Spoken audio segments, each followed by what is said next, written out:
Yo, what's poppin', guys? Sizzle here. This is a quick video on how to remove or set up custom keyboard shortcuts on Fedora Linux.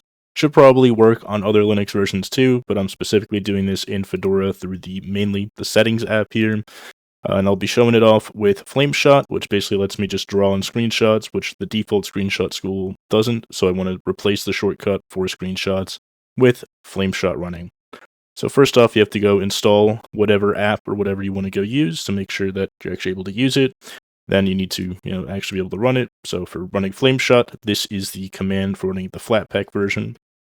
And just like that, you could see it worked. It asked me to pick a monitor. I can go pick this monitor. I can pick this, whatever, draw on it. We got a little smiley face. We could save it. We could copy it to clipboard, whatever we want to go do. In my case, I'm going to press escape to go cancel.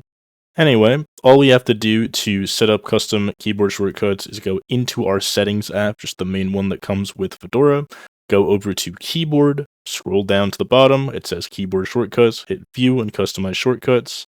First off, you want to disable the original, so we're going to go to screenshots, and I want to change the take interactive screenshot button. So I'm going to go there, I'm going to press backspace, and this disables it. It doesn't set it to backspace, it just disables the shortcut entirely. So now if I press the print button, nothing will happen.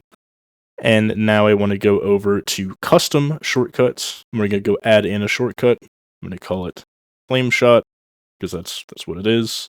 I'm going to paste in the command to run it, which is that command from earlier. And Flameshot in particular needs you to run little GUI option afterward, otherwise it'll try to run like a terminal version, I think, or something. And then set shortcut is whatever button you want it to be bound to. So in my case, I'm going to press FN and the print screen key.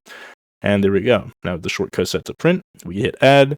Now I can press print. Oh, whoops. Now I can press print. And just like that, right, we have our better screenshot tool, set with whatever we want to set it with. We can do all sorts of things, make boxes, whatever, and do whatever you want to go do with that. And yeah, that's about all there is to it. Let me know if you have any comments, questions, concerns in the comments below. This should be pretty straightforward once you kind of understand it, and hopefully I did a good job explaining that.